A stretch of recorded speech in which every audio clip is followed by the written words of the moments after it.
That little sound is an indication we are now live. So with that, I will call to order the April 23rd, 1 p.m. meeting of the Rappahannock-Rapidan Regional Commission meeting. Good afternoon. If you expected to see your chairperson, Debbie Donahue, you are mistaken. She is not here, so you're gonna have to put up with me for the next 3 hours. We are so honored. Well, I was hoping someone would say that. Please. Take your seats, hold down the applause. I appreciate it. If you'll join me for the Pledge of Allegiance. I pledge allegiance to the flag of the United States of America and to the republic for which it stands, one nation, under God, indivisible, with liberty and justice for all.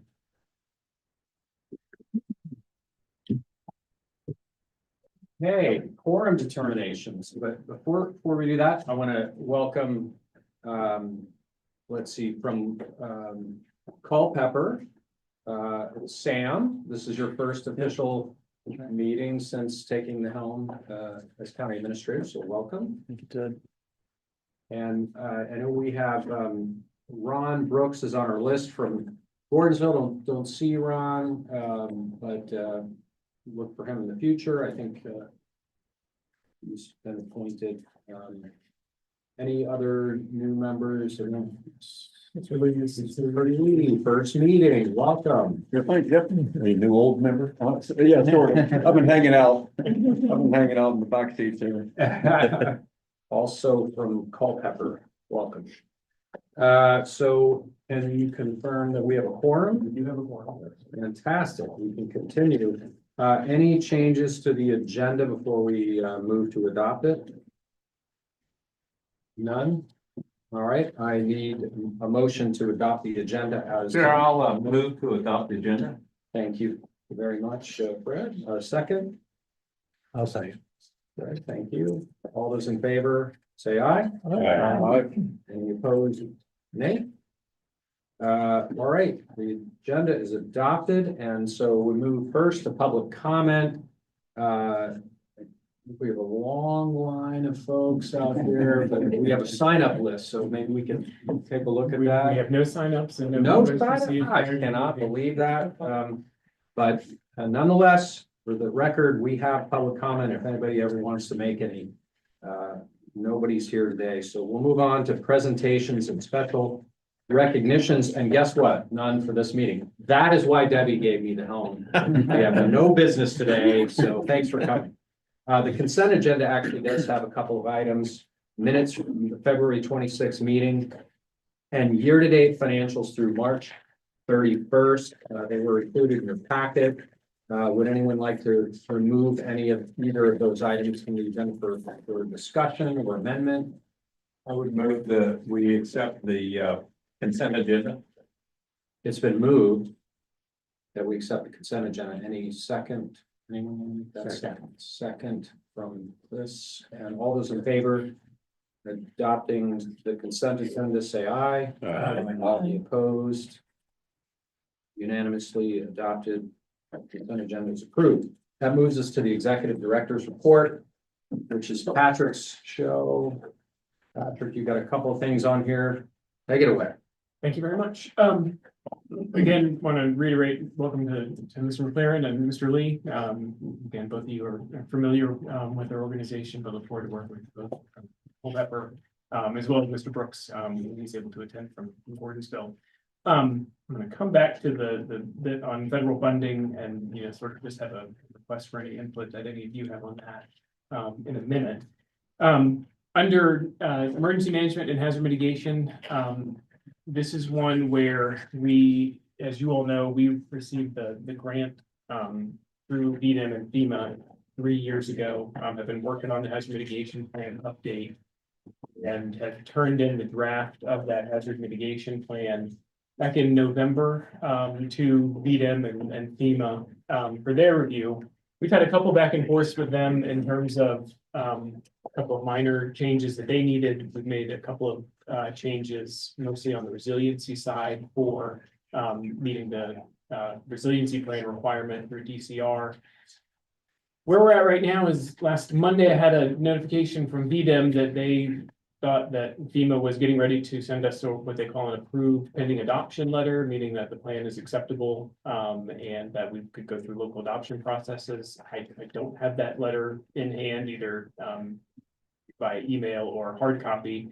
And as some of you may know, last Tuesday, I believe, FEMA issued new guidance on hazard mitigation plans, that rolled back some of the previous requirements that had been in place, mostly regarding climate change and equity references. So I bring that to your attention only because since I don't have that approved pending adoption, and I suppose there's a possibility that we're going to be told, no, you need to go back and do some further edits, but we don't have that at this point. The real holdup here is that, you know, this is a plan that's, because the receipt of the grant award, 3 years ago took a long time, and just because of the planning process, we're currently out of compliance on the hazard mitigation plan. That doesn't have any impact on if there was a disaster. There would not be impacts on receiving public assistance or individual assistance in that case, but it does impact our ability to apply for certain grants and localities' ability to apply for certain grants. So again, we're in communication with both of the state and federal agency on that, but it is, I would couch it as a minor concern on my part at this point, that we're still kind of waiting, given the communications that I've had there and just some of the other changes that have been ongoing. Patrick, are we vulnerable to any fines or anything like that? No, it's not a it's not a document that you're required to have, frankly, that you would be fined for anything. It really is when it was created, when hazard mitigation plans were mandated. In 2004 timeframe, it was largely as a, hey, you should have these plans in place, and the carrot that we're going to provide is a couple of grant programs that if you don't have the plans in place, you're not eligible for. There are other benefits to it, which I think we've at times talked about, around this table, and certainly with our project management team. But no, it's not one that I would be concerned from being in trouble, I guess, for lack of a better way of putting it. So we think maybe June or July locally. I'm hopeful that every day I get an email from FEMA Region 3 that says, hey, here's this letter. We've talked internally about, even if the new requirements that just the new guidance that just went into place last week, our plan is not one that's trumpeting either of those, in this case, climate change or equity, but certainly there are references included and things that, just as part of the planning process that are raised. And so I don't know that, I don't think it would be something that we'd have to go back through an entire planning process again, but it still is, just sort of hanging out there at this point. The other items I wanted to bring up before I go into a couple of the attachments that I provided for you. Just wanted to make everyone aware that Housing Trust Fund awards came out. The commission we didn't seek Housing Trust Fund awards, but several of our partners did, and that includes Culpeper Housing and Shelter Services and Community Touch that will receive funds for rapid rehousing, and these are largely in the homeless and homelessness response sector. I will say that Encompass Community Sports, who had come on and had started to be a big partner, did not receive funding, and so I think they're currently evaluating how they want to move forward as part of that homeless response system. They're still going to be doing housing and all their other wraparound services, but I think because of that loss of funding, it's something that they're sort of going back internally to work through. And then the two attachments that I provided as part of the report were just two Weldon Cooper Center, and actually I'm going to go back to the agenda because I apologize. I mislabeled. I think I put demographic trends first in response to federal workforce and funding reduction second. But the two reports, the federal workforce and contract spending reductions in Virginia, that's part of the General Assembly's kind of ad hoc committee that's looking at the potential impact of all the changes at the federal level in terms of spending and workforce, as well as it says. And just a couple of things that I wanted to highlight from this.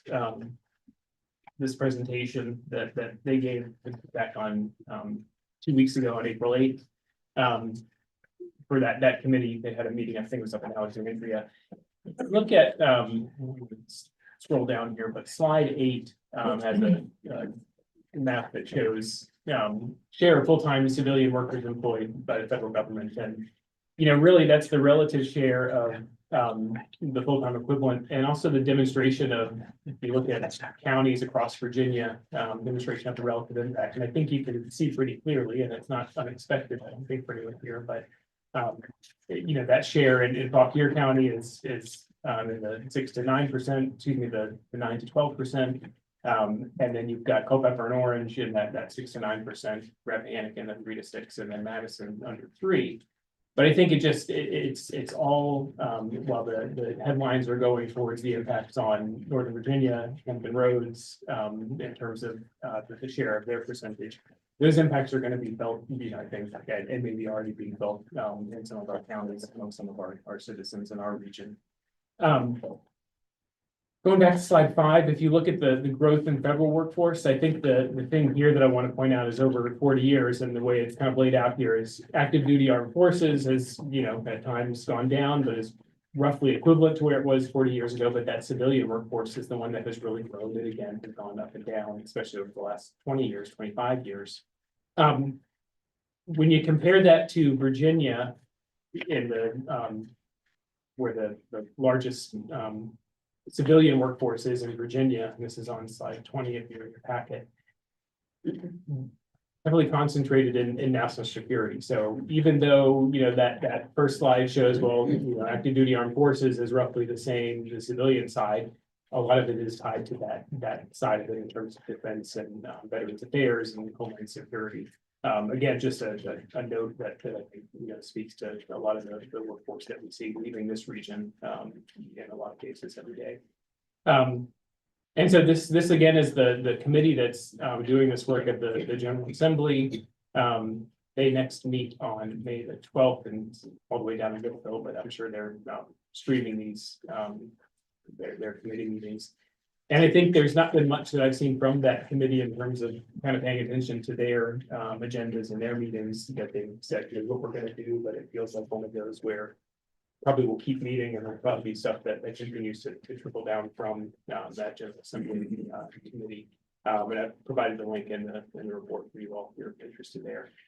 And I guess I'd be interested in, if anybody has any comments on things that you've looked at in terms of local budgets or just impacts that you've heard of from the region, in terms of the changes at the federal level. I think I've shared with you, I think most of you previously, that the impact on our budget, there's not been anything immediate. We've certainly dealt with a couple of grants that, said, we're pausing reimbursements, and those quickly were unpaused. We've not had any negative impacts in terms of grants, certainly grants that were awarded that have impacted the commission's budget. But again, just interested if there's anything local to be aware of as part of that the changing federal priorities.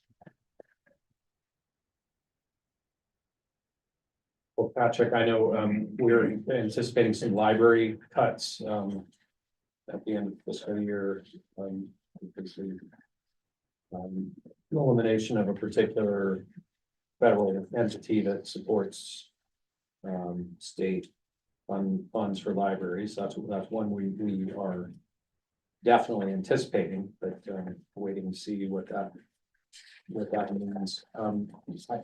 I am curious on the sort of farm to school food program, which we have a pretty robust one here. I heard that program was canceled, but I don't know about the timing and how that really impacts our program. So that program right now, we do have a farm to school grant through USDA, Patrick Leahy Farm to School program. And that's a 1 year, or I guess it's actually a 2-year grant, but one that was awarded last year. And that was one that we did get that communication that we're going to pause reimbursements while we work through this. And then there later was an announcement that that program is being canceled. Michelle on our staff and Joseph, our food system specialist, had a call with their grant manager, and the way she phrased it was the program is not being canceled. We're reviewing our guidance documents, and it's likely that it's going to be re-released for next year, just with again taking some of the references to priorities at the administration level into that. So again, it is one that we have seen, certainly there's been funding that has been cut that has impacted some of our in the region, and I think it's just part of that, kind of working through to see what ends up on the other end. But again, for us specifically, we feel confident that the certainly funding we have, and then the potential for future funding is still there. So there was no immediate impact to that, too.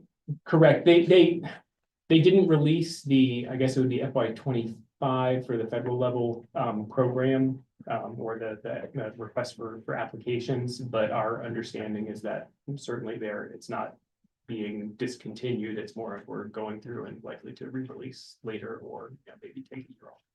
Okay. And again, that's a one-time grant for us. That's not part of the system. I mean, it's a good source for sustainability, but it's not one that impacts us year to year on the budget. Other comments or questions from anybody on this? So the second one I provided was provided as many of you have probably heard Hamilton Lombard, who's with the Weldon Cooper Center, speak about demographics in Virginia. And this was provided to the Virginia Association of Planning District Commissions. We had a series of 3 webinars in the first 3 months of the year. And just a couple of things that I want to just highlight here. Again, nothing actionable, I don't think, but just I found to be of interest. Slide 4, so you can see the age distribution, 1980 to 2019. And I think this is so interesting to look at, because if you look at 1980, all 5 counties in the region were median age between 30 and 35. And if you look at 2019, 40 years later, you've got Madison and Rappahannock median age is greater than 45. Fauquier and Orange is between 40 and 45, and then Culpeper between 35 and 40. And so you just see that age shift, and that, I mean, obviously that shows up across Virginia. But again, in our 5 counties, where all of them were in that 30 to 35 range, and just kind of seeing that shift upward. And not being necessarily replaced with, either younger generation moving out or not moving in. Slide 8, we talk a lot about housing here, and so here's the increase in the cost of living, and this is related to housing, but obviously with other things as well. But I again draw out, and it's nice that our region is sort of right there, and you can kind of, if you're used to looking at those 5 counties, you can kind of pick it out pretty quickly. And just compare that in that 400 to 600,000 range. It's certainly obviously not the same as, and these are median home values from 2023. Not the same as, the suburbs immediately adjacent to Washington, D.C. and then into Loudoun County. But if you start to compare, okay, what are the other regions and what other parts of, up and down the 95 corridor that, we're in that same bracket in, I think it, sort of speaks to a lot of times. I think we look at our region and, have some comparative ideas of what other regions in Virginia are we similar to. And I think in this case, it's a one data point that sort of says, okay, who are we comparing ourselves to when we talk about housing and costs and things like that. And then the last one I wanted to point out on this presentation from Weldon Cooper was on slide 17, and that's just about migration trends. And so if you look at, just from 2010 to 2013 versus 2020 to 2023, and these 2 maps are showing population ages 25 to 44. So a little bit contrary to the first comparative map that I showed on slide 4.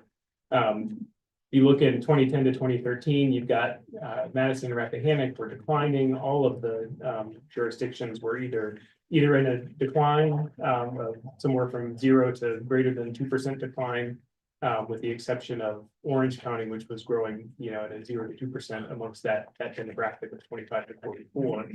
And so then you look at 2020 to 23 with the impacts of COVID and remote work potentially, and then other ideas. And you can see all 5 of the counties actually were, growing from 2 to 4%, to in the case of Orange County growing over 6% in that demographic.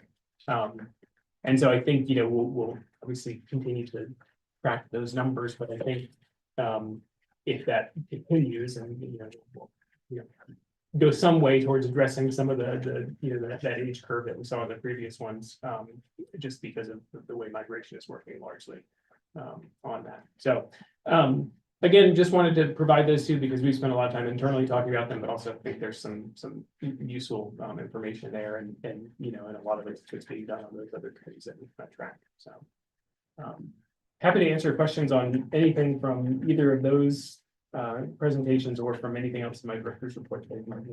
Patrick, could you go back to slide 4, please? I think that's kind of dramatic.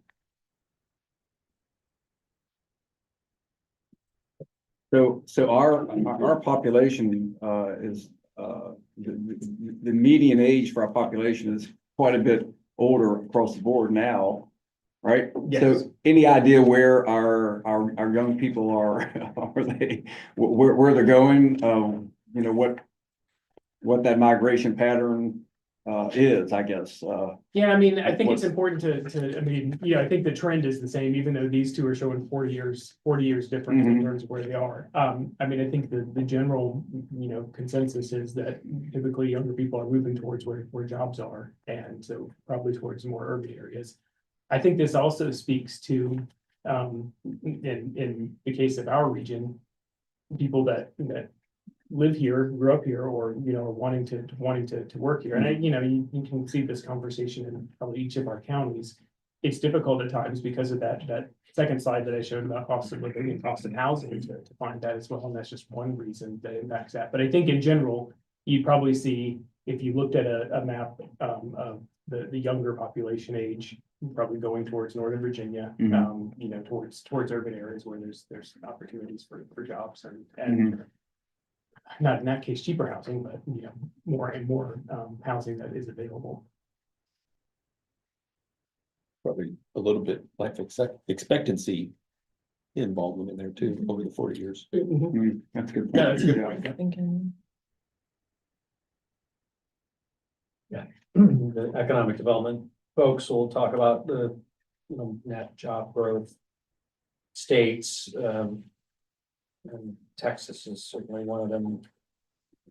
Florida, some of the metros like Austin and Raleigh's actually doing pretty well in that regard. Charlotte, Atlanta. So yeah, I think that's what I hear from the young folks on the Twitter sphere or whatever these social media things that I don't understand at my age. They talk about those jobs with that electronic economy, being based in Boston, New York, Austin, and that's where they're going. That's where they're going with their friends. My nieces and nephews talk about that all the time. So that's what I see.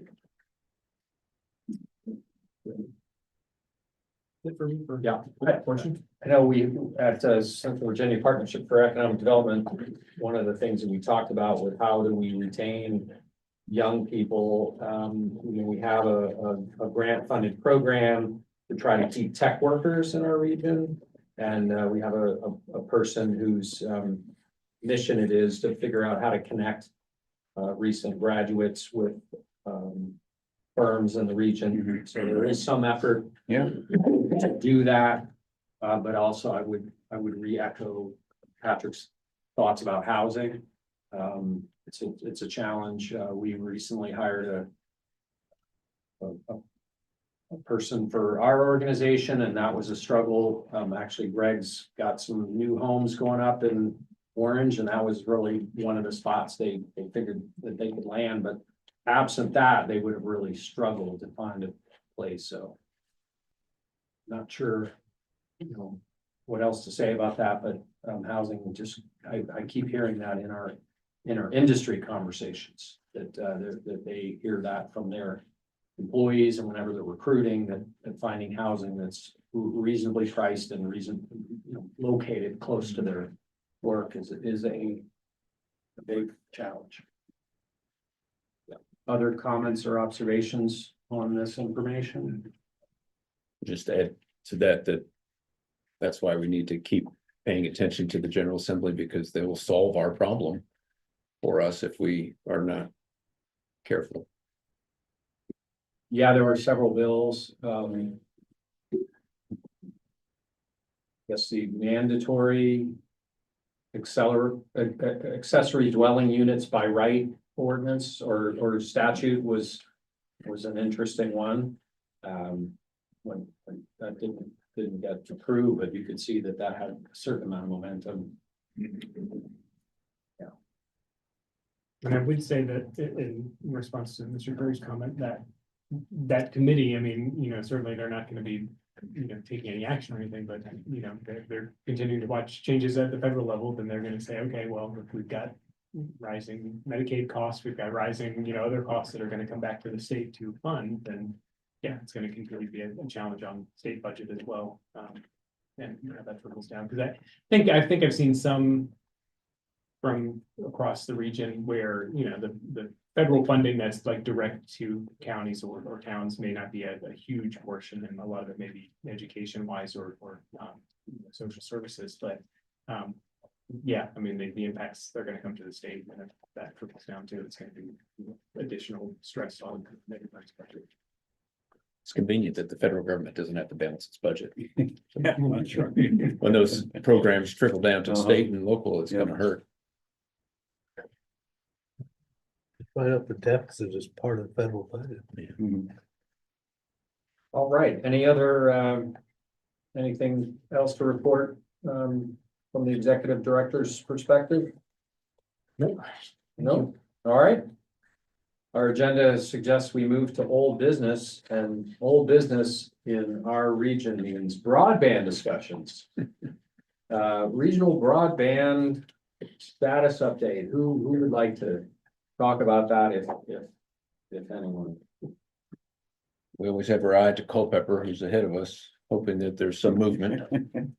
Yeah, spent 3 hours with attorneys this morning, so that gives you an indication where we are. Wondering if that attorney meeting had anything to do with that. That's unfortunate. We don't Okay, have a lot of real progress, but we're still searching for good internet. I can't unfortunately say too much Yeah. more than that right now. So we've been promised action this summer. We're gonna see it happen, so, we have been for the past 4 years. Yeah. So, We saw some of those critters going around in Charlottesville, going around Little Washington, Yeah. 3 weeks ago. yeah. Doing Doing some spot work poll inventory and stuff, so. Maybe, just to taunt us. maybe you'll free up some other capacity for us. there you go. That's one way to look at it. Yeah. The project in Madison, we actually had Firefly at our board meeting last night. So we're just under 500 connections in. The two VADI projects we have, VADI 2022, we believe will be completed by the end of this calendar year. VADI 2024, which was recently awarded, that's that northern part that kind of, that's ready to touch you guys. We're saying if not by the end, or they're saying if not by the end of this year, by the end of the first quarter of next year. So we're tracking. You come through our community, please spend money, but you'll see those contractors, S&N and others, they're even in the town today. So We finish up there, maybe they'll keep coming north. I may have mentioned that, but I don't want to get into legal talks. Yep. To Sam's point, because I know there's a lot around that. Really, someone like Brightspeed, that's what happened in our territories. They said, we'll give it up, but before that, they can't approach or try to pull your service area. But I did mention that, our adjoining counties, wonderful communities could probably benefit from other providers, but we leave that up to those communities and the attorneys to work with. In Orange County, we are completing our VADI 23 grant construction. We did ask for an extension until June 1st, as we had some private easements that were a little delayed, but we're almost done with VADI 23, and then VADI 24 is under construction. So those are our big state assisted projects. We did get some funding for that, and then You're not completely mired with VDOT, permitting or pole attachment issues. so all of ours is varied, so Okay. we don't have any pole attachment issues.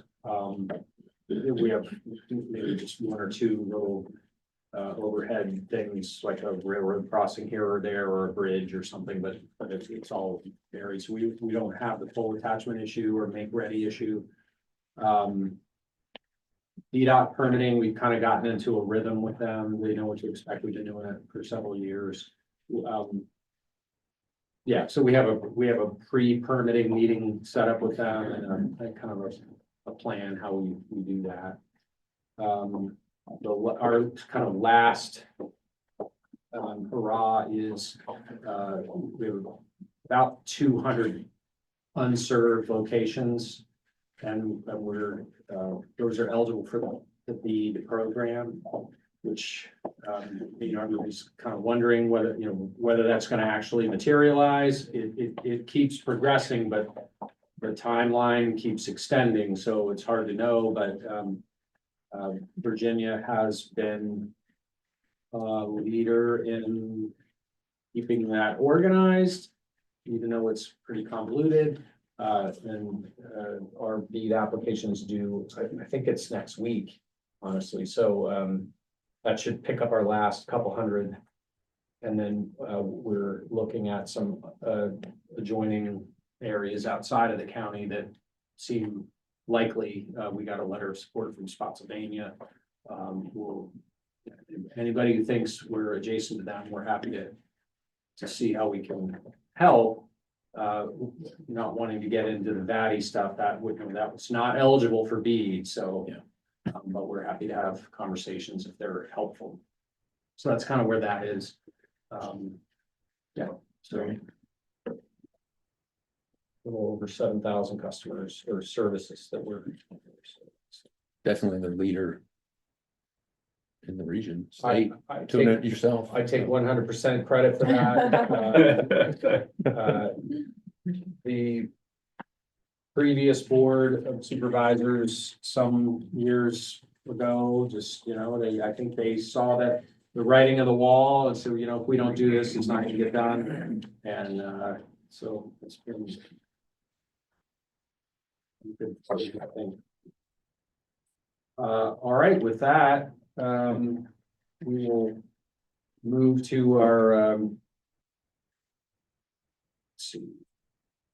Rick, hazard mitigation grant application. I know you talked a little bit about the planning side of that, and that's an important piece of things. If you don't have your plans, you might struggle to get a hazard mitigation grant, but nonetheless. So if you recall from February's meeting, we had a discussion about a request from REC for a collaboration on at the time, what we thought would be a BRIC, which Building Resilient Infrastructure and Communities Grant Program, which, as an aside, is one that has been discontinued.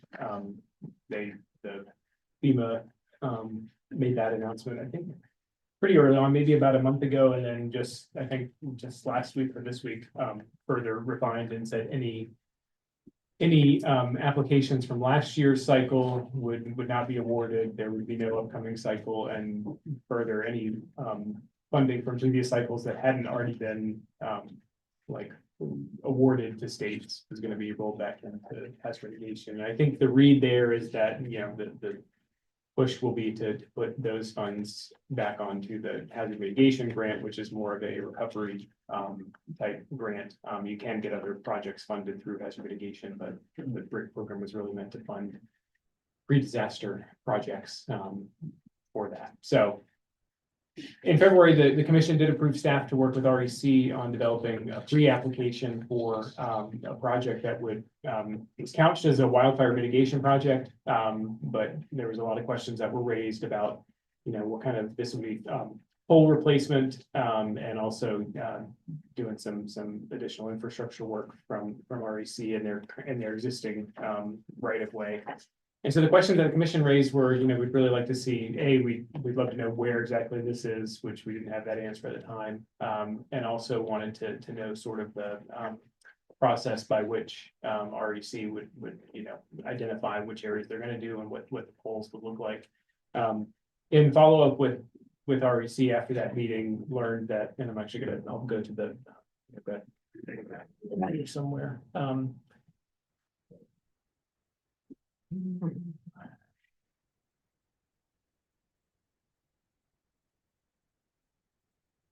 So in follow with REC, what they shared was that the project itself was largely in this area of Madison. This is in Madison County, if you're not, since I've got the aerial photography up, kind of over here is Greg's Mountain Lodge. You've got Criglersville this direction. And so the project area, and actually you can kind of see here where the existing poles run, but the project area is largely just north of Quaker Run Road, and would run up into Shenandoah National Park. And then over here is where you've got the transformer line going into. So it was solely a Madison County project in terms of where the infrastructure was. So I did communicate with Commissioner Weekly and asked him and got his guidance and felt that was something we could move forward with from his perspective as part of the pre-application. So we did submit a pre-application. It actually ended up going into a hazard mitigation grant program rather than the BRIC application period. And that was largely because of timing. That gave us about an additional month to get the pre-application materials together, but also because I think that was the Hurricane Helene disaster declaration, and Madison County was included as part of that disaster declaration, meaning it would be prioritized down the line with the full application. So we felt like that was a good solution. So the real long and short of it is we've completed that process of submitting the pre-application. We're going to work with REC. VDEM did announce that the full application would not be due until I think it's July 18th. So we've got some time here, which is always preferable, but we're going to work with REC between now and then. And my goal would be by the June meeting for the commission to come back with, if not a completed application, very far along down the line in terms of what that would look like. Some of the things that we need with REC would be at least a draft agreement of what it looks like in terms of them providing all of the match beyond what comes in from FEMA and or the state, if the state contributes, which they sometimes will on hazard mitigation grants. But back to Mr. Boy's point about the hazard mitigation plan is that by the time funds would need to be awarded, we need to have that hazard mitigation plan approved. And so that does put a little bit of a deadline on that as well. But again, not one that's immediate. So did just want to follow up on that because it was a discussion in February that I didn't have all the information for you, but appreciate the ability to move forward with that. Is that a line clearing type? Pole replacement, hardening. Yes. We're trying to figure out what kind of poles, but now it's in Madison, so I don't really care. Well, that area was part of the wild, but you probably hike up that area. Yeah. No, that area was part of the wildfire, and what we learned at that time, there's a lot of different assets, there's homes and all kind of private to the area, but that line fed the park. There's no redundant to the park up there. I believe that feeds Fork Mountain, which is a state asset for communications. They have a generator, but there's certain co-located assets that are not on their auxiliary power. So it's like, how can we make this resilient? Yeah, we know a fire occurred now, but what about the next time? Hopefully there's not a next time. So I hope that doesn't hold this up, but I do appreciate you being able to pull that in.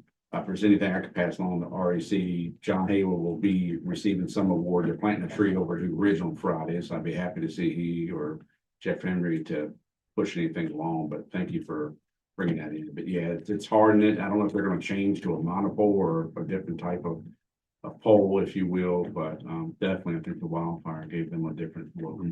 That feeds Big Meadows. Yeah, and that was largely what we found from them was. We thought there was redundancy coming back through Luray or Page County where there's coming back, but no.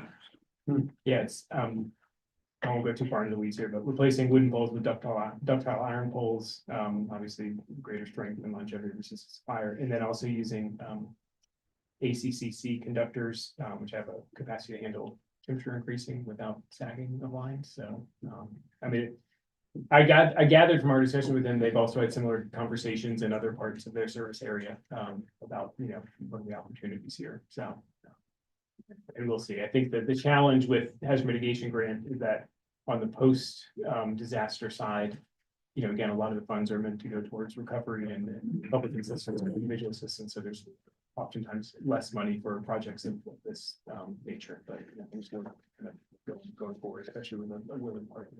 Yeah, I think that the federal government can help that's one of the things where it actually pulls you along instead of deters it. So I think that asset really made that positive. Very good. Thank you. Next item is item 9C, relates to water supply planning. We've been talking about this a little bit. The state has set up a scheme of regional water supply plans, and all of us have been stuck in our planning district for that purpose. I don't mean that in a pejorative way at all. I'm happy to be here. We were asked at a previous meeting to consider adopting some resolutions kind of supporting this. I don't think we know how important those are, but we do know that it's important to pass the one that's in your package, which is to move forward with applying for grant funds and making an application and authorizing our executive director to sign those documents. And so that's what you got here in the packet 9C is a resolution regarding local and regional water supply planning and application for the small but available water supply planning grant funds. Hopefully we'll get a bigger chunk of money next year. Who knows? We'll have to lobby for that. But any questions on this one before we consider voting on it? Mr. Chairman, I do. I fully support this. I guess my question was, this was an odd one because there's a grant application deadline, but then you need resolutions by, I think, member county. So I think I just want to raise that point. Those resolutions by counties is due in June. June 1st is the deadline. I think it was raised at the previous meeting. So what if we don't have? Do they matter? So the answer is, I think June 1st is the deadline DEQ stated. I don't know that they are in a position to come out and slap your hand even if you don't have it by then, but Okay. And they I might just be didn't know awarding where- these grants in June. yes.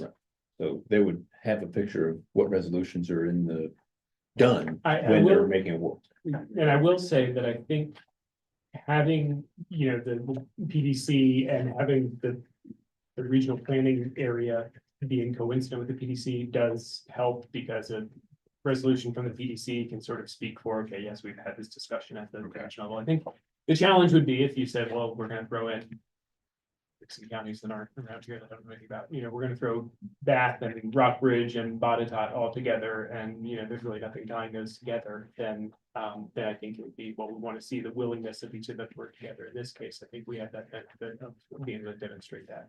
Okay, I just raised that. I wasn't sure if you needed any additional action, and this isn't putting counties on the spot who passed or have not passed. I just want to make sure that we're meeting the deadline. We're doing our responsibility as well as localities if those items are needed. And you've been talking about counties, so you're not requiring the municipalities. Towns So it gives us- are also included as part of the statute, and so And authorities. and water authorities too, yeah. So yes, I mean, in the case of the town of Washington, had been We need to catch it. communicating with, I guess, with the town clerk. And, every jurisdiction in our region did identify a representative and an alternate for this process. And so they've all received emails from not only DEQ, but from myself saying, don't forget about this requirement. We're going to handle the administrative and planning side of it. Would you mind, if you have to send a nudge to copy me on that? Sure. Probably it'd be appropriate for all of us that have. I think once haven't we've gotten got, through yet. yeah, I think once we've got, my thought is, once we've got this resolution done, then can go back out. I mean, many of you have already provided the local ones that you've asked, but yeah, for those that haven't, kind of give a reminder. So, yeah, we're happy to do that. Additional discussion? I'll move approval of the resolution as presented. I'll second. Good. It's been moved and seconded. All those in favor of passing this resolution? Oh, do we need a roll call on this one? I guess we do. It's a resolution. It's interesting. I mean, we can absolutely do a roll call. My read of the code is that resolution that you can take a roll call vote, but you don't need to. All those in favor? Aye. Any opposed? It passes unanimously. Our longtime, I keep pointing to my left, our longtime former chair, vice chair, Mayor Pointer, very adamant about rural call votes and Okay, had that conversation once. Yeah, so. well, thanks everybody for your vote. And we look forward to working with you on this regional water supply. Due in 2029.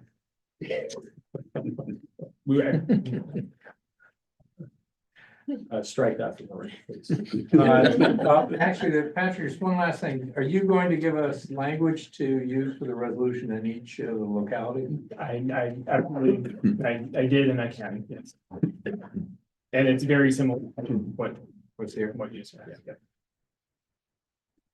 New business. First new business item is the FY 26 Rural Transportation Work Program and Resolution. As you know, this is one of our biggest programs here at the Regional Commission and one that we're very proud of. Patrick, can you give us an overview of the program and the Sure. request? So this is just our rural transportation funding for planning that we have received. It's federal money from FHWA and it goes through flows through VDOT in the state. And this is funding that's honestly been available and we've made use of for more than probably going on 30 years now. And Virginia actually was one of the ones that came up with this. Okay, we need to have rural planning activities going on for transportation. So what we end up using this with largely is providing technical assistance that's tied to transportation planning, but you can kind of see the work plan that we've laid out for next year.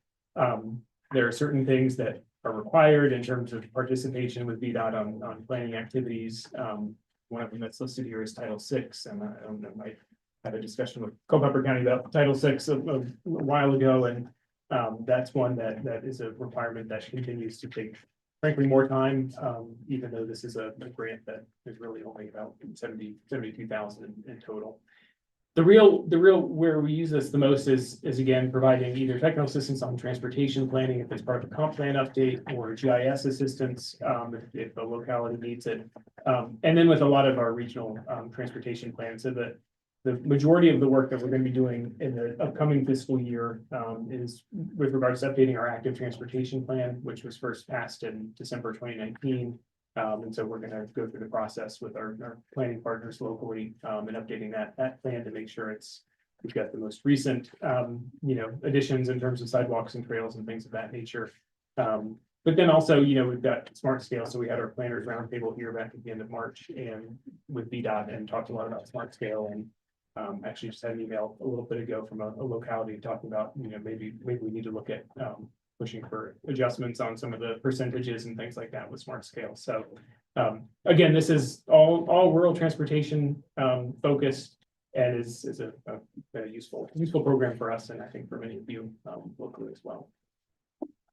So no changes on the budget. I mean, that has stayed the same for probably at least the last 20 years. So we get our 58,000 and match it with 14.5 and there's been no appetite for increasing that. So from VDOT at least.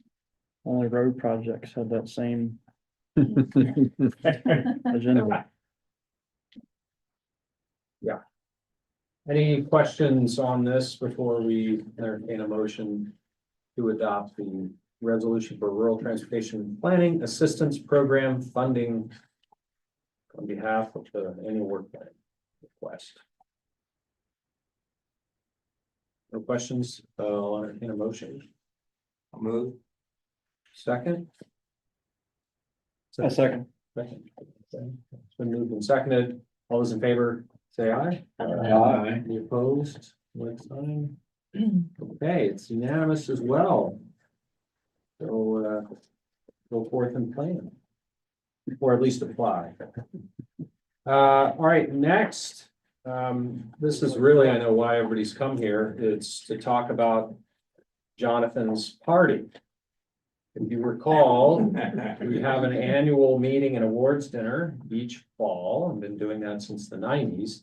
This year, it's to be held in Madison County. At least you're on the list. If you're willing to accept the mission.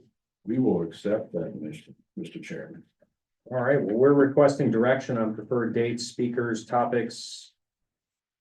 nomination for leadership awards, any of that kind of stuff. Patrick, you want to kind of run down the things you expect from us? I do want to be very quick here, and I put it in at this meeting because it gives plenty of time for, again, the host county to communicate with our staff, that it's not something that you were adding to your plate, Mr. Weekly or Mr. Campbell, but we like to have some guidance, and especially if there's places you want us to start looking.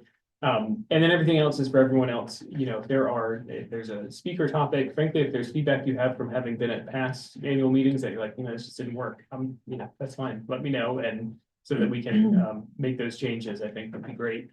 Typically, this is last week in September, first week or two of October event.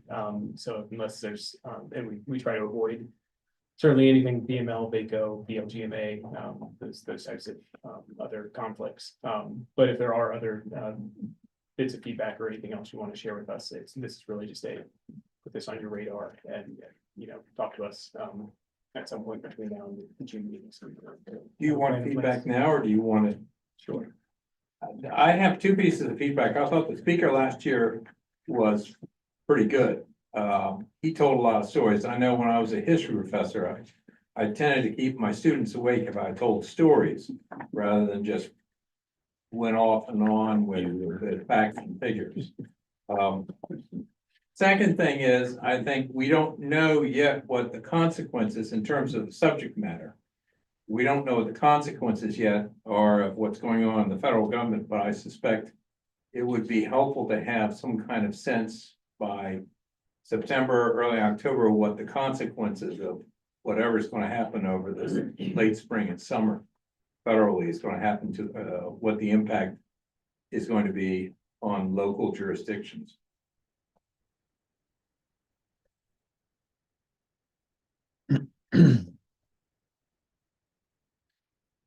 I'll put another thought in there too. At that point, we'll be getting pretty close to the state elections. I think we know who's running for governor, among other positions. It should be, we will definitely have a female governor. It's the first time ever in the Commonwealth. That's kind of an interesting historical tidbit, but we certainly have some folks in the region who are interesting speakers around that. Of course, we don't want to be political per se, but on the other hand, we're driven by a lot of the outcomes of the political process, and how that's all shaping up can be interesting and impactful. That's a thought. You said late September, and I've got a conflict. October 25th to 29th is ICMA's meeting, but that seems like probably outside of the planning window. I think this last year was like right at that time. And I think I flew in from Pittsburgh the night of the meeting recently, but drove in. But you're thinking, so do you need a date? No, we don't need a date now. I think. Well, I think it is helpful though, if there are, as the chairman just pointed out, if there are any no-goes for you all during that time, just please announce that. We'll kind of start chatting about a couple of venues. To possibly have, I'll kind of get a number count of what you had. The Bulk here, that was a great spot. I just want to say that was perfect. My first one there actually, so it was perfect. Very nice. So we'll try to duplicate that, but certainly if there are any no-goes, as Ted's just pointing out, let us know. We really want you there. We don't want to pick a date that, I know you have to overall, I tell folks and staff, all right, we can't get 100%, we're going to try to shoot for 75. That's a majority, but please let me know if any of those no-go dates. So conceptually, it's a Wednesday at the latter half of September. It's been Wednesday or Thursday. I actually think Wednesday sometimes is a challenge because Madison will have meetings on Wednesday nights sometimes, especially if it's like the first week. It's a good of the reason to year. get out of a meeting. If I could, yeah, if I My could. counterparts would We'll sympathize. just do it at your meeting. Yeah, We'll do it in that room. call a meeting and be done with it. It is easier if it's a Thursday night to be able to get up, get to work on Friday than if it's middle of the week. Have to deal with 2 days. Just get through that Friday. Right, that's right, like that. So I would, That's going on the assumption there's heavy drinking. all right, so I would say certainly by the June meeting, we can come back and have those likely, I wouldn't say finalized, but pretty much in. Yeah, in the interim, I like to be definitely in communication with you, Patrick, and the chairman, just to kind of make sure we're catching. I mean, I took notes today on topics, but just make sure we're capturing that in location. So I'll be prepared for June. Very good. Well, if you have any additional feedback on that, certainly reach out to Patrick directly or Jonathan. We'll go from there. All right, finally, the commission bylaws require a budget to be presented prior to June 1st. And staff have provided a draft budget in your package. Would you like to give us a presentation on the background and overview of the draft budget as it stands? I will give you very, very brief, which is typically my goal with this first one, because sometimes it will change. I apologize, I obviously did not update the date that I wrote this memo, but so the FY 2026 budget, we've got, as of right now, we've got projected revenues of just a little bit over $2 million. $2 million. You can see that's a decrease of $700,000 from the amended FY 2025 budget, and that is pretty much entirely due to the end of those two grants referenced there, the PDC Housing Development Program grant and the National Fish and Wildlife Foundation grant, which were in both cases had a lot of pass-through funding to project partners.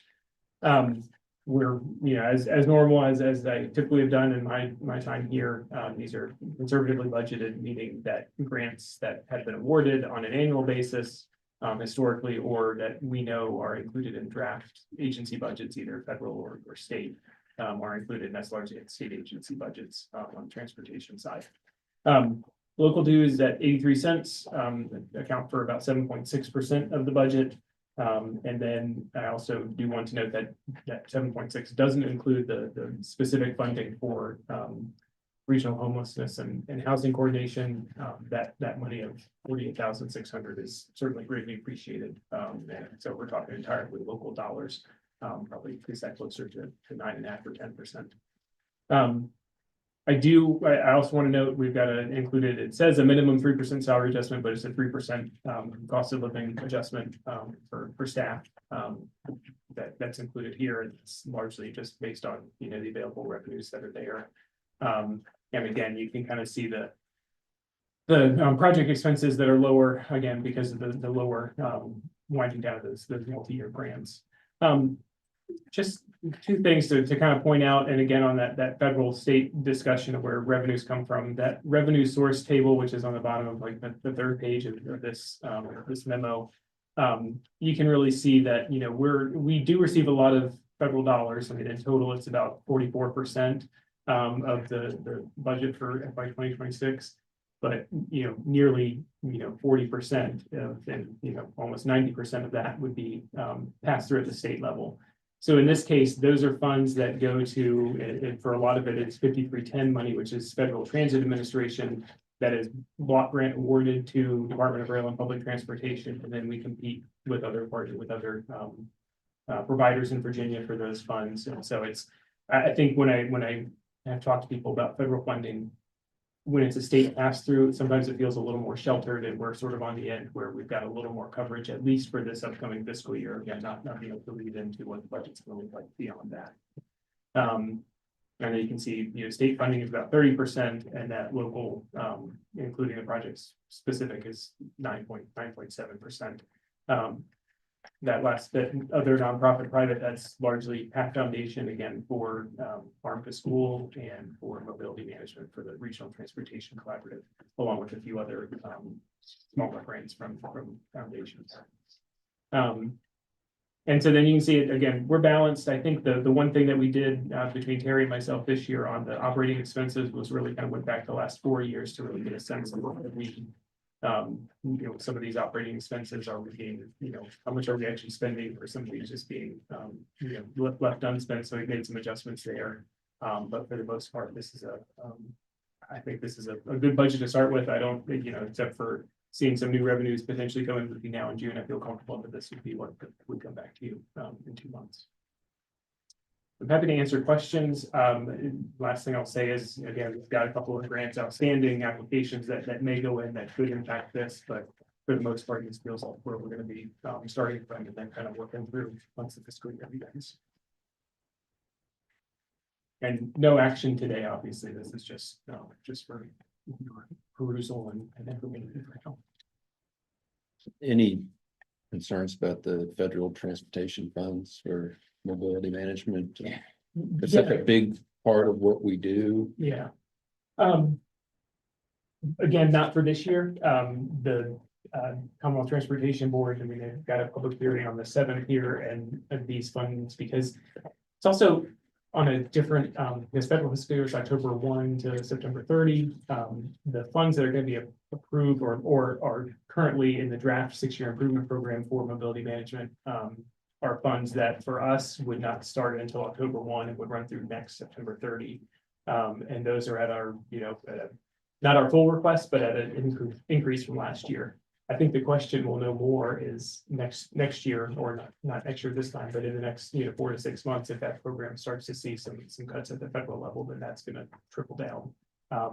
We've already had some mitigation conversations, Kristen Lamperazza and Jessica Kelly, along with some of our partners in the region about we may be having to make difficult choices in terms of what do we prioritize, how do we fund certain things, or moving forward. I know a lot of you, because PATH is also such a key partner in that, and also with some of the funding from PATH that provides some flexibility in spending. I think they're also, probably many of you are getting emails from them saying, let us know what's changing, what you're seeing. Not that the expectation would be, well, PATH will just cover everything that gets cut, but I think there are some opportunities here that frankly might not be available to every region. Yeah, so they could cover everything.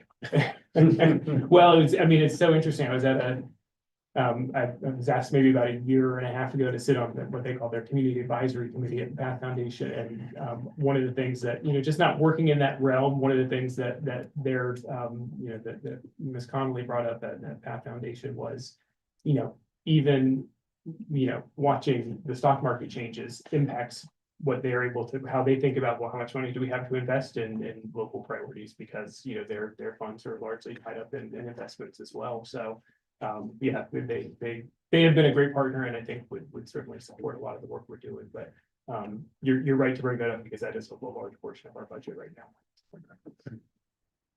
I have a question. Patrick, on the final sheet there, the draft FY26 revenues. At the bottom there, it says Virginia Housing PDC Development Program. Yes.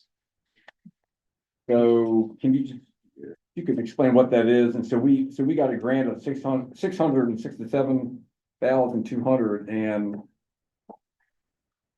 and that's almost going away this year. So what? Yes, sir. What is that?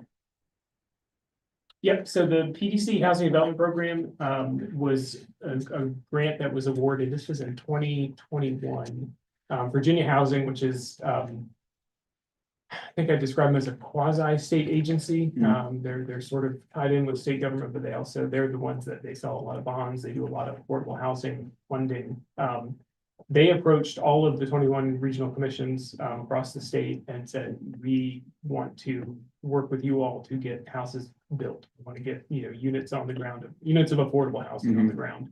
And so in 2021, they awarded, it was based on population. So for where we fell, our PDC was able to access $2 million to support affordable housing construction. And so it was a 3-year grant that really turned into a 4-year grant because of just the time it takes to do some of those projects. And so this is that grant program has ended.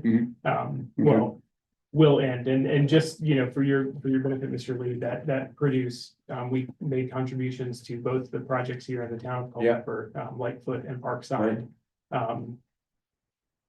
Working with Fauquier Habitat up on Hayti Street in Warrenton, also provided funding to Skyline Community Action Partnership for adaptive reuse project in the town of Madison, and then the Ben and Mary's building in Fauquier County, which was converted into 4 affordable housing. So, and that was a process by which the board, heard, here proposals that came in and sort of updated.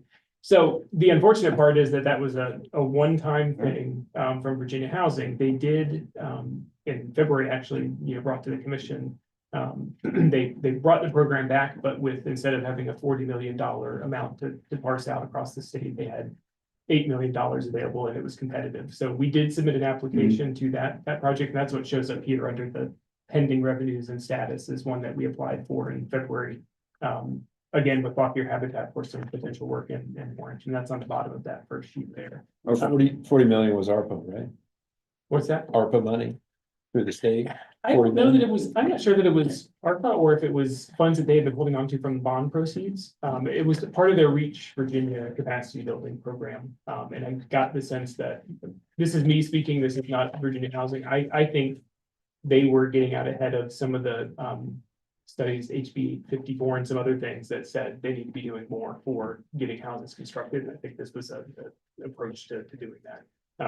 I'd say it's certainly been successful here.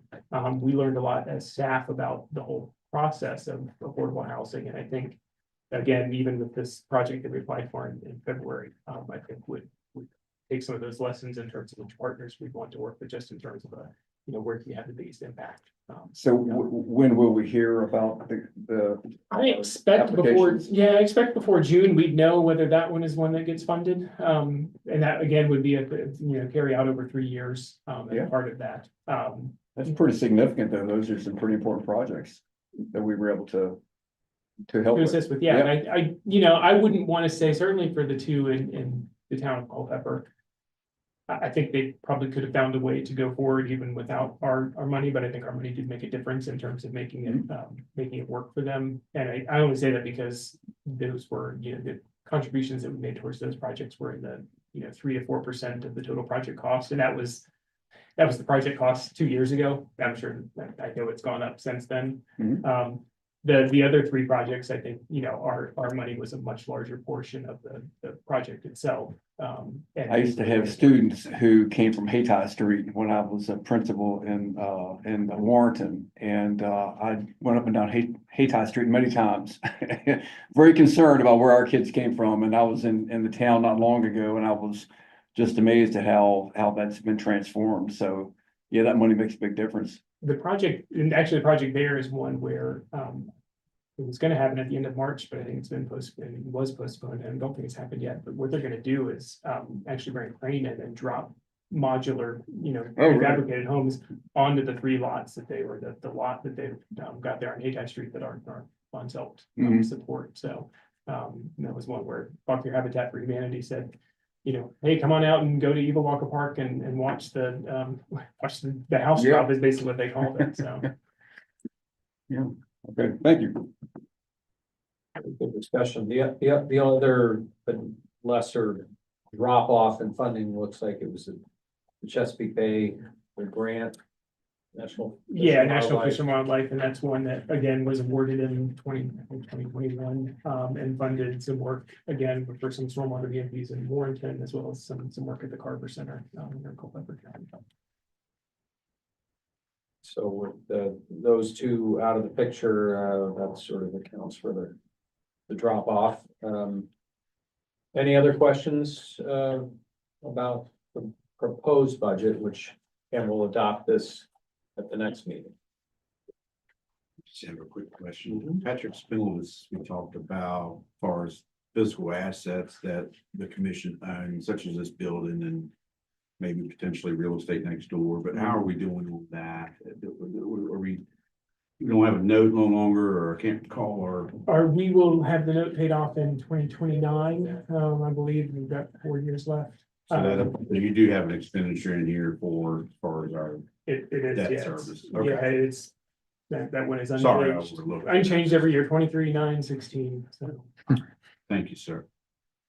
always a challenge, because then you're throwing other crooked numbers into other line items where it doesn't really make sense. Well, as a local government, we would love to have our debt satisfied in 2029, so you're on a good track. And again, I think that's part of the long-term discussion for the commission, not today, but we're gonna have an asset that, is then, we're gonna have, not that $24,000 is anything to be sneezed at, but it's funds that we'll be able to reprogram elsewhere. you know, and hopefully without having to do too much in terms of, maintenance work and things like that. Thank you, sir. All right. No closed session, so we'll move to the regional roundtable, where folks get to tell us all the wonderful things they're doing in our neighboring communities. Greg Woods, would you like to start us off? Sure. Basically, well, we're pretty much done with our budget and we're starting the construction season, so. It's time for that. The things we've got going around, Charters of Freedom dedication will be May the 10th. I know it's been scheduled. I hope they get it ready. Music in the Park is, that's something the town sponsors, and it's the 4th Thursdays, beginning with May. It's free, and there's food vendors and music. It's pretty nice. And our farmers market to the Orange Downtown Alliance will start up on May the 3rd of this year. And the only other thing I report is Debbie Kendall from Gordonsville's town manager, works for Town of Orange. She began the 1st of this month as she'll be our director of community development and our zoning administrator. Good for you. All right. Supervisor Hale. What's going on in Fauquier County? Oh, wait, Orange County. Wait, Oh. I'm confused. Took that hat off when I came in the door for 2 hours. Now my Orange County hat is on, but we are still in the midst of our budget discussions. And we had a public hearing last night. We're also looking at, and we had our reassessments. So that's a good thing. We are also looking at a proposal of new zoning districts from the Planning Commission, which has created quite a bit of conversation and some work to do on that. As the Berkeley group also is working on our zoning ordinance for us. So those two activities are running somewhat parallel. I think that's the biggest part of what we got going on. Did I miss something? Ted or Supervisor Nickel? No, you got it. Appreciate it. All right, Town of Madison. Budget season. And we are working on some calendar events to increase community engagement in the town. Just some ideas that we've been stirring around, and hopefully in the next meeting we'll have some better dates and ideas for all of you. Thank you, Mayor. Madison County. I'm not gonna bore you about broadband again.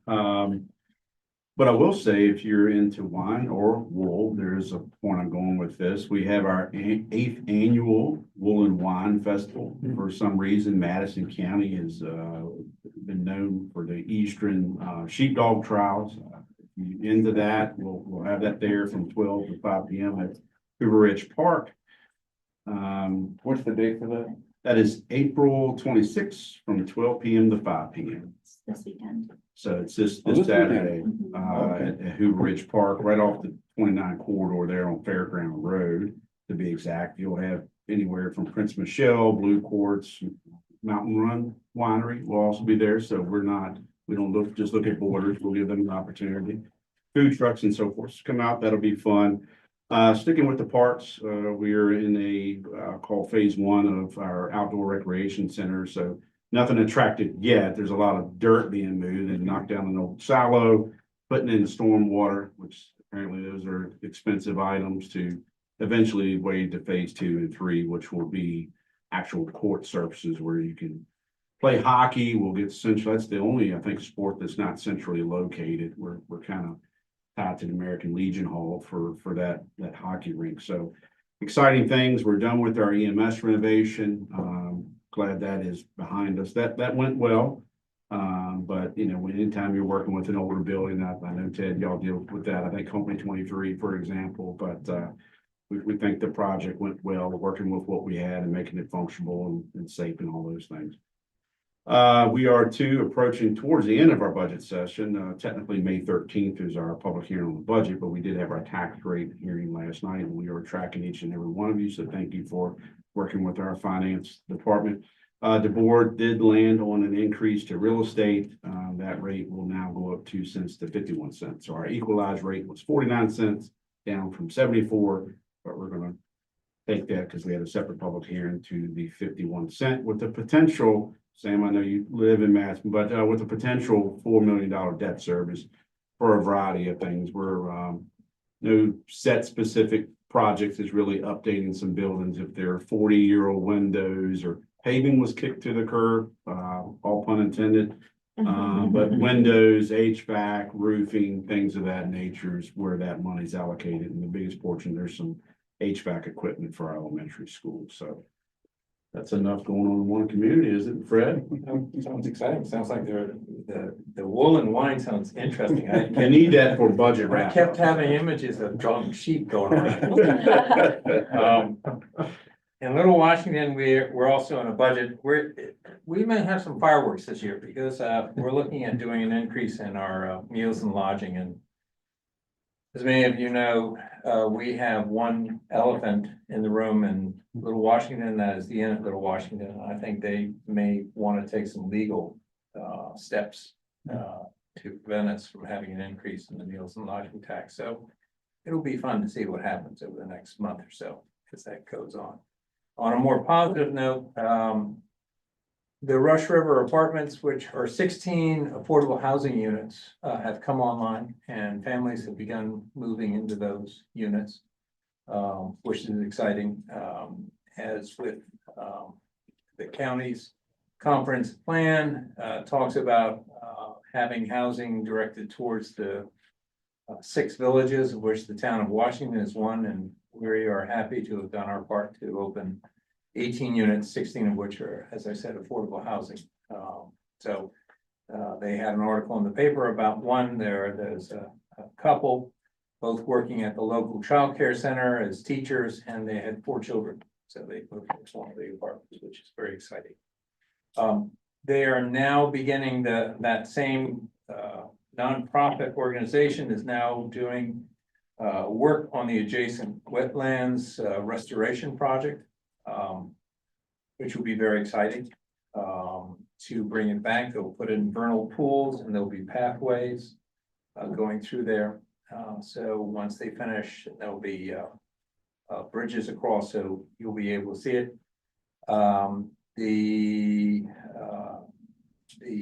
I guess the formal, the boundary line adjustment has gone through. I guess it's all done now, Gary, or are they 3-judge panel. all done? So we're thankful for the county for their cooperation in that project. That will allow this nonprofit organization to go on with phase 2, which has not been made public yet. And finally, we have begun the trail construction that will connect the downtown area. Sounds a little pretentious in Little Washington, talk about the downtown area, but basically the area in the middle of town with the Rush River and the post office. So we'll help bring everything closer together. That's the report. And I will apologize. I need to leave, Mr. Chairman, to go pick up my grandson from high school. Should I get a vote for that? All those in favor? Thanks, Fred. Good to see you. Supervisor Lee? Yes, sir. Well, I'd just like to report to my colleagues that our colleague here on the commission, Sam McLaren, has done a tremendous job stepping in as a county administrator or assuming that position after, of course, John has stepped down, and John just did a fantastic job as we all know. But Sam has taken the reins, and it's been a smooth, seamless transition. He operates the county and our meetings and every meeting known to man that he goes to, like he's been doing it all of his life. And so just wanted to say kudos to Sam for such a great a job. It's a big job, as we all know, and our first budget was a tricky one, and I think he's done a fantastic job of managing that, so that we only had a few people that were unhappy at our most recent budget hearings. What was that, Tuesday? Monday. Okay. It's back in my distant memory now. So just wanted to mention that really for Sam. We have a lot of things going on. Sam can mention those, but I did want to point out the great job he's doing. So. Thank you. So speaking of budget hearings on Monday, ours almost went to Tuesday. And the board advertised tax rate increase of overall 3 cents increase on the real estate tax rate. Suggested increase on the meals and lodging tax, adding a cigarette tax. And after hearing from 30 people affiliated with the schools that 500,000 extra is not enough, they're going to hold another public hearing to consider even a higher tax rate. So that'll be fun. Get to do that twice this year. So we'll do that in a couple weeks. So other than that, budget's great. Moving through is what it is. Sperry Fest Saturday, so we'll want to do that. Come up to Sperryville and enjoy some Sperry Fest. Street vendors and whatnot. I think I'm actually gonna go out of town. Watch I'll visit you. the You go out rubber of town, ducks, travel down the mighty Thornton River. Yeah, I don't know why we call these things rivers in Virginia, but it's a creek. Thornton Run. Yeah. Do you have to wear topsiders to this event? Yeah, you can, but no. Should be good. And then we're still working through courthouse stuff. I know Culpeper Fauquier is doing courthouse preliminary designs, and so we received the concept, and we've asked them to maybe trim around the edges a little bit, and they're working on that right now. Because we are debt free, I read that. and we like to Some be apology. that way, but we won't be debt free for long. Let's take the win. Sam, Well, we just went to the bond for $90 million. For the courthouse? We bond market, which we were successful. For two projects that we're working on right now, the Culpeper Middle School renovation and a brand new elementary school, number 7. We have also have some debt payments associated with that for this fiscal year coming up. So we had to look at that really hard, and that's what Supervisor Lee was alluding to. That was a big task for the board. But we advertised a 3-cent real estate tax increase. We should be able to settle on a little bit less than that if the board wants to go in that direction. We had a public hearing Monday, as Supervisor Lee mentioned. May 6th should be our target date, hopefully for adoption for that. But besides the budget, if I ever get the choice to retire, if the board lets me go, hopefully it's not in the budget season for the next guy. Because it was a huge learning curve, and it has been a challenge, but it's been good.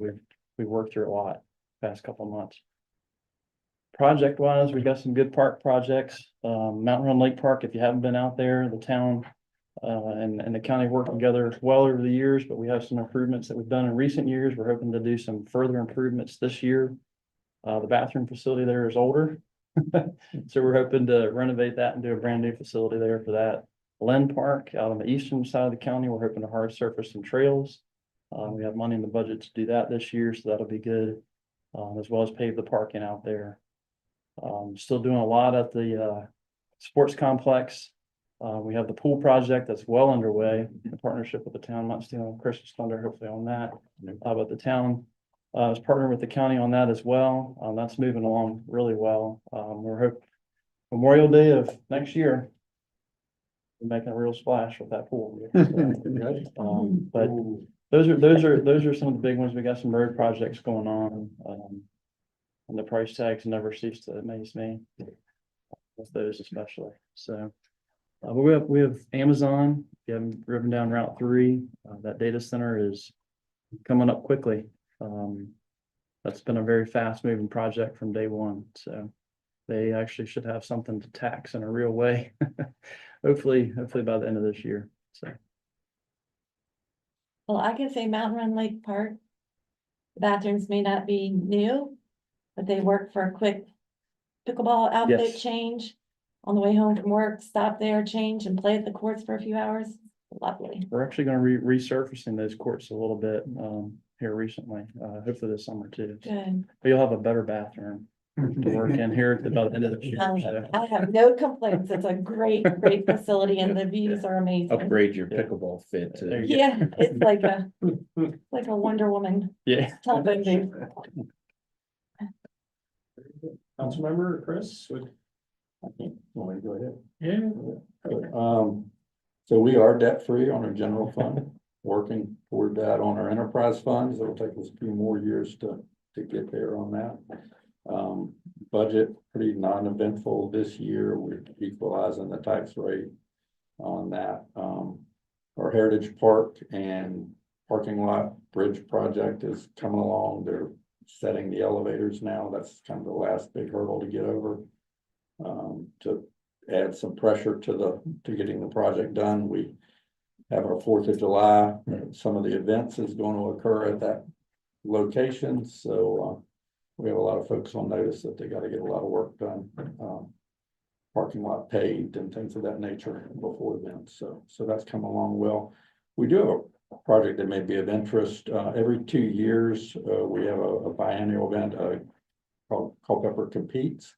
And basically it's something our economic development director put together where it's essentially an entrepreneur 101, 8 weeks of classes that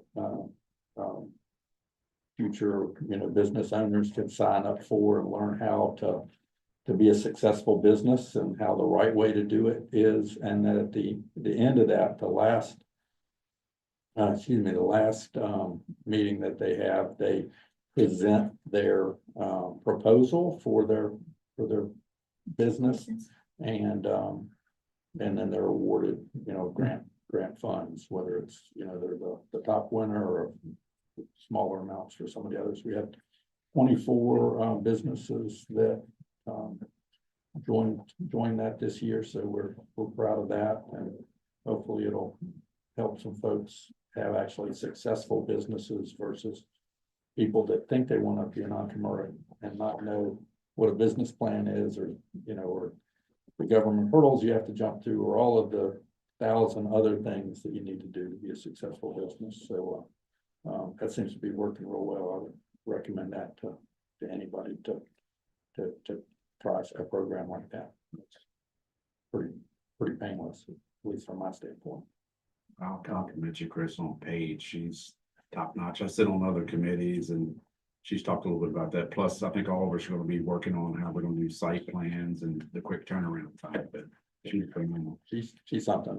Yeah. I just get tired in every meeting that she does. Just a quick compliment. Energizer bunny, that is for sure. Anything else? I just want to say from the back on the budget is that this year's budget was less than last year's budget, even with the increase in some personnel that we needed in PD and IT. It's also the 26th year in a row where the town has now raised taxes. And that's all really success for the staff that we know. Just being the head of that. So another good year. I think we were finished like in March or something like that. With the budget. We're just waiting now for the deadline to make the vote. Very good. Thank you for that. We have a visiting supervisor from Orange County, Supervisor Nickel. Do you have anything else you want to add about Orange County? Nothing else right now? No, I still handled You did? it very well. We are She in did. the throes of the budget with everybody else. I'll just add 2 quick things just to mention. We haven't talked about this at the board level anyway. The town of Gordonsville did contract with the regional commission to do a boundary adjustment study, and they've been sort of percolating along on that, and they've actually kind of gotten to a point where they're ready for the county to engage.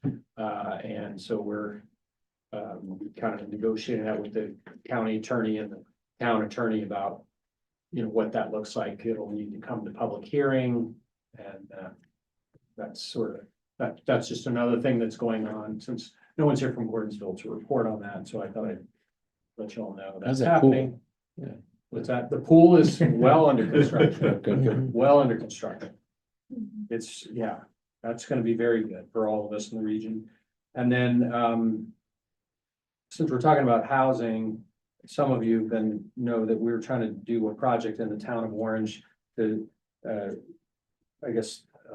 demolish the old Sheltering Arms homeless shelter, and then Encompass Community Sports has planned a supportive housing project there that will have some office space that will allow for some services to be in Orange that are currently not. there, and we run into a little hiccup there on how to deal with the tax credits and how they need to be guaranteed. But I've been talking to them about an alternative plan, so that project is a little bit hung up, but we're gonna keep working on it. So that's the only other things I had to add to Supervisor Hale's good report. And with that, I think we've gone around the horn. Everybody's said what they wanted to say, and it's at 2:30. That's pretty good. It's pretty good timing. Anyone else have anything for the good of the order? And if not, I will accept the motion to adjourn. So moved. All those in favor? Uh, You're adjourned.